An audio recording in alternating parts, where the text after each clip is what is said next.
हज़रत उस्मान गनी रदी अल्लाह ताला अन्हु किस तरह नबी सरवरे कौनो मकान सल्लल्लाहु ताला अलैहि वसल्लम से मोहब्बत फरमाते हैं, और मोहब्बत का दूसरा नाम है ईमान।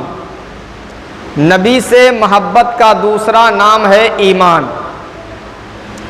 एक मर्तबा एक साइल नबी सरवरे कौनो मकान सल्लल्लाहु ताला अलैहि वसल्लम की बारगाह में हाजिर होता है और अर्ज़ करता है, या रसूल अल्लाह सल्लल्लाहु ताला अलैहि वसल्लम, या रसूल अल्लाह मेरी लड़की की शादी है, या रसूल अल्लाह कुछ माल इनायत फरमा दें या रसूल अल्लाह। वो साइल नबी की बारगाह में पहुंचा।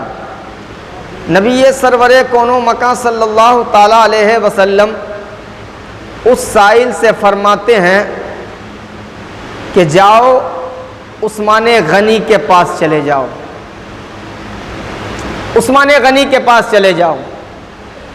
वो साइल दरबारे मुस्तफ़ा से उठा, बारगाहे मुस्तफ़ा से उठा और सीधा हज़रत उस्मान गनी की बारगाह में पहुंच गया। जब उस्मान गनी की बारगाह में पहुंचा तो देखा कि हज़रत उस्मान गनी रदी अल्लाह ताला अन्हु अपने एक ग़ुलाम पे गुस्सा हो रहे हैं, गुस्सा हो रहे थे। उन्होंने देखा कि बड़ी गुस्सा हो रहे हैं। वो हज़रत उस्मान गनी को कुछ बोला नहीं, कुछ कहा नहीं। उस्मान गनी की बारगाह से सीधा लौटा और लौटने के बाद फिर बारगाह मुस्तफ़ा में हाजिर हो गया।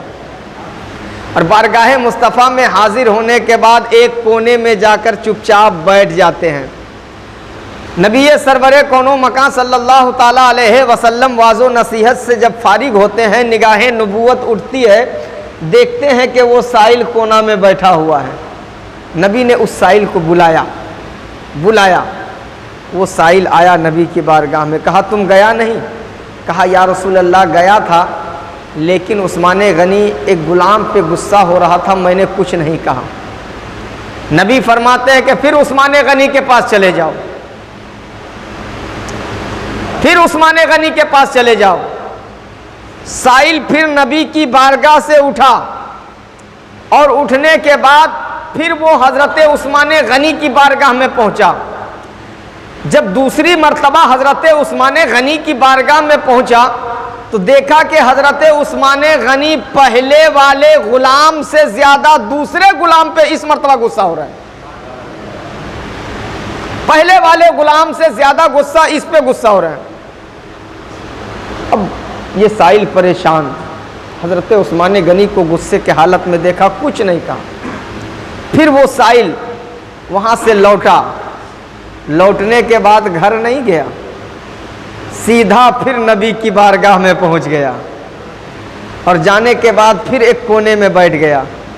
इसीलिए तो आला हज़रत फरमाते हैं, वाह क्या जुदो करम है शहे बतहा तेरा, वाह क्या जुदो करम है शहे बतहा तेरा, नहीं सुनता ही नहीं मांगने वाला तेरा, नहीं सुनता ही नहीं मांगने वाला तेरा।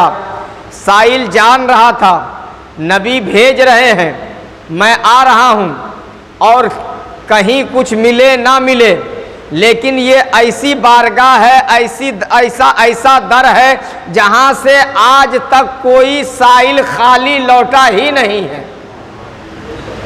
वो साइल का अकीदा बता रहा है, उसकी फिक्र बता रही है।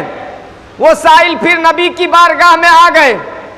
नबी सरवरे कौनो मका सल्लल्लाहु ताला अलैहि वसल्लम की निगाह नबूवत उठती है। फिर निगाह नबूवत उठने के बाद देखते हैं कि वो साइल फिर कोने में बैठा हुआ है। फिर नबी ने उस साइल को बुलाया। बुलाने के बाद फरमाते हैं, क्या तुम उस्मान गनी के पास नहीं गया? कहा, हाँ या रसूल अल्लाह, मैं उस्मान गनी के पास गया था या रसूल अल्लाह, लेकिन या रसूल अल्लाह मैंने देखा कि पहले गुलाम से ज्यादा दूसरे गुलाम पे गुस्सा हो रहे थे या रसूल अल्लाह, मैंने कुछ नहीं कहा या रसूल अल्लाह, फिर मैं वापस चला आया या रसूल अल्लाह। नबी ये सरवरे कौनो मका फरमाते हैं कि जाओ फिर उस्मान गनी के पास चले जाओ, फिर उस्मान गनी के पास चले जाओ। हजरात अगर हम और आप होते तो यही सोचते और कह देते, अगर देना है तो दीजिए, दौड़ा काहे के लिए रहे हैं, हम आपके पास आए हैं। लेकिन उस साइल का अकीदा देखें कि नबी बार बार उस्मान गनी के पास भेज रहे हैं, नबी के हुक्म में भी हिकमत है। वो साइल फिर नबी की बारगाह से उठता है, फिर उस्मान गनी की बारगाह में पहुंचा। उस्मान गनी ने देखा कि ये इस मर्तबा लगाकर 3 मर्तबा आ चुके हैं, आखिर मामला क्या है। हजरत उस्मान गनी ने उस साइल को बुलाया और बुलाने के बाद कहा कि इससे पहले भी तू 2 मर्तबा आया है, लेकिन तूने कुछ कहा नहीं है, आखिर तू आया कहाँ से है, आखिर किस लिए आया है। तो वो साइल कहता है कि ऐ उस्मान गनी, मैं आया नहीं हूँ, मैं भेजा गया हूँ, मैं आया नहीं हूँ, मैं भेजा गया हूँ। कहाँ से भेजे गए, कहा मैं नबी की बारगाह से भेजा गया हूं। इतना सुनना था कि हजरत उस्मान गनी अपनी जगह से उठ जाते हैं और उस साइल को बिठा देते हैं। अब साइल हैरान और परेशान है कि अब तक उस्मान गनी मेरी तरह तवज्जो नहीं देते थे, लेकिन जब मैंने कहा मैं नबी की बारगाह से आया हूं तो वो अपनी जगह छोड़कर मुझे बैठा देते हैं। हजरत उस्मान गनी से साइल ने सवाल किया, आखिर मामला क्या है। तो हजरत उस्मान गनी ने कहा, उस्मान गनी ने कहा कि तू मुझे देख रहा है, मैं तुझे देख रहा हूं, लेकिन मैं तुझे नहीं देख रहा हूं, मैं तुम्हारी जात को नहीं जानता हूं, बल्कि भेजने वाले मुस्तफा की जात को जानता हूं, इसलिए कि तू आया नहीं है, तुझे मुस्तफा ने भेजा है, तुझे नबी ने भेजा है। कहा अब बताओ क्या मामला है।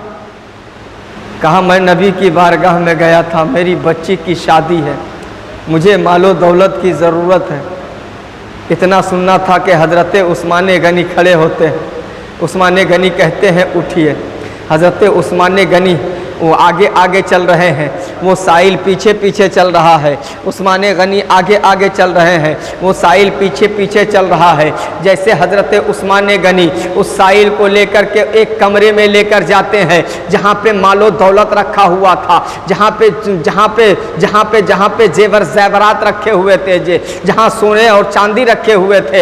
हज़रत उस्मान गनी फरमाते हैं उस साइल से कि ऐ साइल, तुझे जितना लेना है, जितनी ज़रूरत है, इससे तुम अपनी ज़रूरत को पूरी कर ले। इतना सुनना था कि वो साइल ज़ारो कतार रोने लगता है और उस्मान गनी से फरमाता है कि ए उस्मान गनी, अगर तुझे माल ना देना है तो मत दे, मेरी गुर्बती का मजाक मत उड़ा। अगर तुझे रुपया पैसा ना देना है तो मत दे, मेरी मुफलिसी का मजाक ना उड़ा। इतना सुनना था कि हज़रत उस्मान गनी के आंखों से आंसू छलक पड़े। हज़रत उस्मान गनी फरमाते हैं कि कसम है उस रब्बे कायनात की कि मैं तुम्हारी गुर्बती का मजाक नहीं उड़ा रहा हूं, मैं तुम्हारी मुफलिसी का मजाक नहीं उड़ा रहा हूं, बल्कि मैं ये देख रहा हूं कि तू खुद से आया नहीं है, बल्कि तुझे नबी ने भेजा है, और नबी ने जिसे भेजा है, मेरी क्या हैसियत है कि मैं अपने हिसाब से उसे उठा करके दूं। तू नबी की बारगाह से आया है, तुझे जितना माल की जरूरत है ले ले, इसलिए कि ये माल का मालिक मुस्तफा है, इस माल का मुहाफिज मैं हूं और तुझे नबी ने भेजा है। अब मैं दे नहीं सकता, तुम्हें जितनी जरूरत है माल ले ले। अब वो साइल अपनी जरूरत के तहत माल लिया और लेने के बाद वहां से चला। हमको और आपको अगर मिल जाता है माल तो कहाँ जाते हैं? सीधा घर, फिर उसके पास नहीं जाते हैं। लेकिन वाहरे साइल, वाहरे सहाबी रसूल, माल लिया, लेने के बाद फिर नबी की बारगाह में हाजिर, फिर नबी की बारगाह में हाजिर, फिर एक कोने में बैठ गए। अदब का मकाम देखें, फिर एक कोने में बैठ गए। नबी वाज़ो नसीहत से फारिग होते हैं, निगाहे नबूवत उठती है, उस साइल के चेहरे पे पड़ती है। फिर साइल को मुस्तफ़ा बुलाते हैं। कहा तू गया नहीं? कहा हाँ या रसूल अल्लाह गया था। या रसूल अल्लाह गया था। कहा तुझे माल मिला? कहा हाँ या रसूल अल्लाह मिल गया है। कहा फिर जाओ, कहा या रसूल अल्लाह मुझे 2 सवाल ने उलझा के रख दिया है। कहा वो क्या? कहा या रसूल अल्लाह जब मैं पहली मर्तबा गया था तो एक गुलाम पे गुस्सा हो रहे थे, जब दूसरी मर्तबा गया तो मैंने देखा कि पहले वाले गुलाम से ज्यादा दूसरे गुलाम पे गुस्सा हो रहे थे, और जब तीसरी मर्तबा गया या रसूल अल्लाह जब मैंने कहा कि नबी की बारगाह से आया हूं, नबी ने मुझे भेजा है, वो अपनी जगह से उठ करके मुझे अपनी जगह पे बिठा दिया है और मुझे माल के हवाले कर दिया कि तुझे जितना माल की जरूरत है ले ले। या रसूल अल्लाह ये मामला समझ में नहीं आया। कहा सुन, हकीकत में वो माल उस्मान गनी का था, लेकिन उस्मान गनी ने उस माल का मालिक मुझे बना दिया है और खुद उस माल का मुहाफिज बन गया है। और जो तूने पहले गुलाम को देखा था, दूसरे गुलाम को देखा था, एक पहला गुलाम जो था वो दाल में नमक थोड़ा तेज दे दिया था और दूसरा गुलाम बत्ती की थोड़ी लौ तेज कर दी थी, इसलिए वो गुलाम पे गुस्सा हो रहे थे कि इसलिए कि कहीं मालिक के माल में अमानत में खयानत ना हो जाए, कल मैदान महशर में मुझसे पूछा जाएगा तो मैं जवाब क्या दूंगा। कहा या रसूल अल्लाह ये मामला तो समझ में आ गया, लेकिन दूसरा कि जब मैंने कहा कि मैं नबी की बारगाह से आया हूं तो मुझे माल के हवाले कर दिया, तुझे जितनी जरूरत है ले ले। कहा तू खुद से नहीं गया था, तू खुद से नहीं गया था, मैंने तुझे भेजा था और वो तुझे नहीं देखा है बल्कि मुझे मेरी जात को देखा था और उस माल का मालिक मुझे बना दिया था, इसलिए वो मालिक के माल में भेजने वाले साइल पे वो अपना हक नहीं बल्कि उसे माल के हवाले कर दिया कि तुझे जितना माल की जरूरत है ले ले।